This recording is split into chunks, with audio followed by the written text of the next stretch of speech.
वक्त ऐसा लगता है कि हालात कुछ बेहतर हो रहे हैं, फिर कोई और खबर आती है और परेशानी में इजाफा हो जाता है।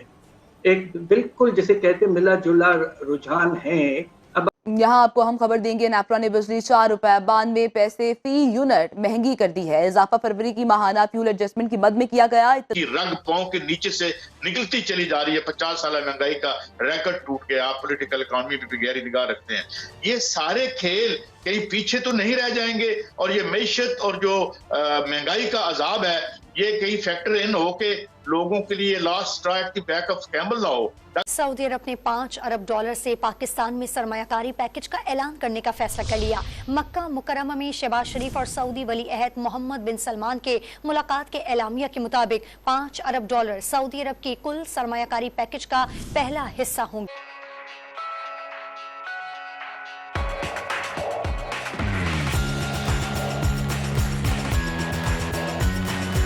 आपने वर्ल्ड बैंक के जो रिपोर्ट है जी, उसमें जो उन्होंने फोरकास्ट किया है उसके बारे में अगर आप ये देखें तो वो ये कह रहे हैं कि इस साल शरे नमू जो है वो सिर्फ 1.8% होगा। यानी कि जब आप ये देखिए कि हमारे पिछले साल मनफी रहा और इस साल 1.8% सिर्फ, तो यानी कि हमारा जो आबादी का इजाफा है सालाना वो 2.5% है।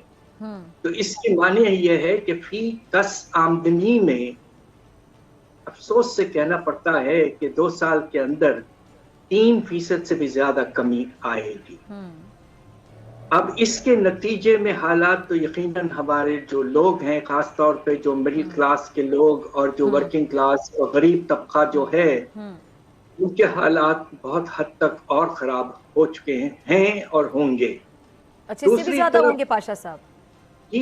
यही तो मसला है कि जब आप ये अगले साल का भी वो खींच खांच के कह रहे हैं कि शायद 2 से 2.5% हो शरे नमू, तो ये तो ना होने के बराबर है। लेकिन महंगाई में जो कमी बताई जा रही है सर कि ये 2025 तक शायद 11% तक होगी, उसकी क्या समझ आए? फिर बात दरअसल ये है कि हमारे जो बैनुल अक़वामी इदारे जो हमारे साथ जिनका रिश्ता है वो खुद नहीं चाहते कि बहुत ज़्यादा ख़राब पिक्चर नज़र आए, इसलिए कि पाकिस्तान के हालात ख़राब होते हैं तो उन्हें भी परेशानी होती है कर्जे वापस करने उनके हैं। बात दरअसल ये है कि अब वो ये कह रहे हैं वर्ल्ड बैंक वाले कि इस साल तकरीबन 25% एवरेज रहेगा और अगले साल वो कह रहे हैं कि अल्लाह के फजल से 15% पे आ जाएगा।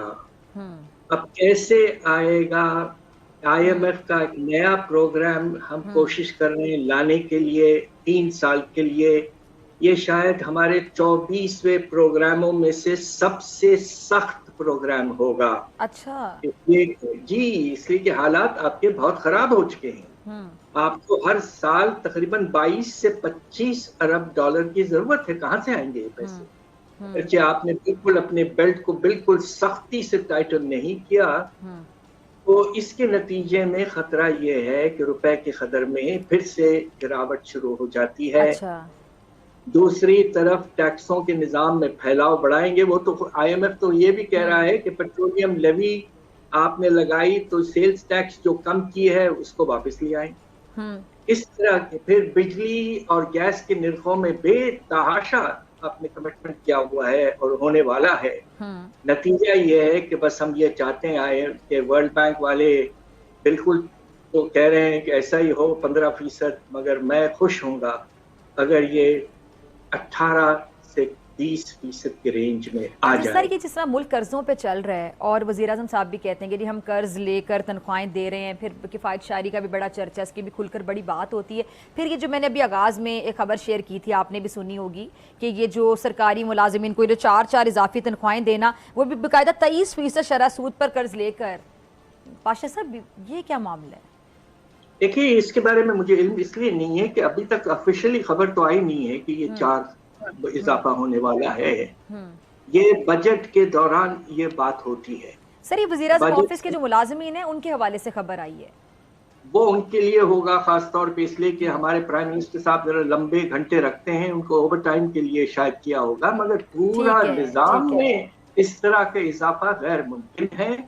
अब पिछले साल ही आपने बहुत बड़ा इजाफा दिया था अफरात-ए-ज़र की वजह से। डॉक्टर साहब जी बिल्कुल कायद साहब आपने सही फरमाया कि ये मुसलसल जो बढ़ती जा रही है लोगों के लिए कॉस्ट ऑफ लिविंग, यानी कि आप देखें कि बिजली के बिलों में इजाफा, फिर गैस के पहले बिलों में इजाफा हुआ, अब बिजली गर्मी आ रही है तो लोगों के कंजम्पशन भी बढ़ेगी जाहिर है, और उसके ऊपर बेपनाह इजाफा। फिर आम खाने पीने की चीज़ें इस कदर महंगी हैं कि आम लोगों की दस्तरस से बाहर हैं, और लोग जो है वो इस वक्त तो भूखे मर रहे हैं और ये सोच रहे हैं कि बच्चों को कैसे पढ़ाइए, तो खाने पीने का खर्चा ही पूरा नहीं होता। और दूसरी तरफ आप देखें कि हुकूमत ने अपना खर्चा कैसे बढ़ा रखा है कि 22% का जो हमारा डिस्काउंट रेट है स्टेट बैंक, उसने उसमें कई माह से कमी नहीं की है। उसका नतीजा क्या निकल रहा है कि 250-300 अरब जो है वो हुकूमत को हर रोज़ अजाफी खर्चा पड़ रहा है सिर्फ इस हाई इंटरेस्ट रेट की वजह से। उसके नतीजे में 8.5 ट्रिलियन के करीब इस वक्त डेट सर्विसिंग सूद की मद में इस साल जाएंगे। अब 8.5 ट्रिलियन का मतलब ये है कि अगर आप वफाक का सारी इनकम भी ले लें तो फिर भी उनको सिर्फ सूद की मद में भी पैसे देने के लिए उनके पास पैसे नहीं है। अब लग रहा है कि हुकूमत भी और लोग जो बिजनेस कर रहे हैं वो सारे के सारे सिर्फ और सिर्फ बैंकों के लिए काम कर रहे हैं, और बैंकों के जो मुनाफिट है वो आपने देखा कि 86% उन्होंने खुद माना है कि इस साल हमारी आमदनी में इजाफा हुआ है। तो ये है अब कहानी के वहाँ रियासत जो है वो खुद भी अब उनके हाथ में एक तरह से आप देखें कैप्टिव है। अच्छा डॉक्टर साहब, अभी आलमी बैंक ने ये कहा है कि जीएसटी, क्योंकि जीएसटी में सुना है बड़ा ही हाथ होता है, वहां पे मैंने दोस्तों से, लोगों से, ब्यूरोक्रेट से सुना है, तो कहते हैं इसके लिए एक अलग अथॉरिटी बना दी जाए। तो ये, और फिर ये जो गए हुए हैं अभी इस IMF की डील के लिए, इसकी वापसी पे भी महंगाई जो है उसमें पेट्रोल वगैरह ये बढ़ेंगे डॉक्टर साहब? देखें, जो सेल टैक्स का बर्डन है वो तो आप और मुझ पर 18% ऑलरेडी है। अब हर चीज़ पे, खाने पीने की चीज़ों से लेकर आम इस्तेमाल की चीज़ों तक, उसमें भी आप देखें क्या हो रहा है कि लोग आप और मुझसे पैसा लेकर खजाने में जमा ही नहीं करवा रहे हैं। एक तरह से वो और भी अमीर हो रहे हैं, यानी कि उन्होंने बिलों से में ऊपर हर चीज़ पे चार्ज कर लिया, मगर जब एक्चुअल रिटर्न्स देने का वक्त आया तो बताया कि हमारी तो इतनी सेल्स ही नहीं।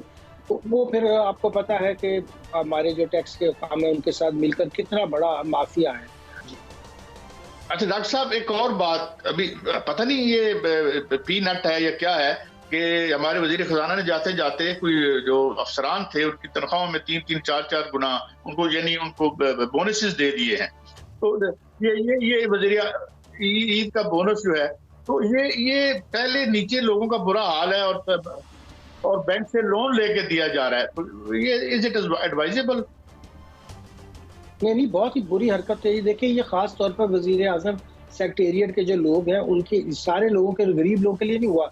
इसमें भी आप देखिए कि जो हाई प्लेस ब्यूरोक्रेट हैं वो कितने होशियार हैं कि उन्होंने वजीर आजम से आराम से ये समरी पास करवा ली, और ये वजीर खजाना नहीं बल्कि वजीर आजम का ये इनिशिएटिव था। माशाल्लाह, जाते ही उन्होंने वो काम शुरू कर दिए हैं जो यहाँ किया करते। कहा ये जा रहा है कि हम 2% पर ग्रो करेंगे, हमारा जो पॉपुलेशन का रेशो है वो इससे ज्यादा है, तो it will be a kind of a negative growth. जी बिल्कुल बिल्कुल तबाही। देखें, इनका कोई भी दिलचस्पी नहीं है कि पाकिस्तान में ग्रोथ हो, लोगों को रोजगार मिले, इंडस्ट्रियलाइजेशन हो। ये तो मजीद यूनिट बंद हो रहे हैं बिजली की कॉस्ट की वजह से, हाई इंटरेस्ट रेट की वजह से।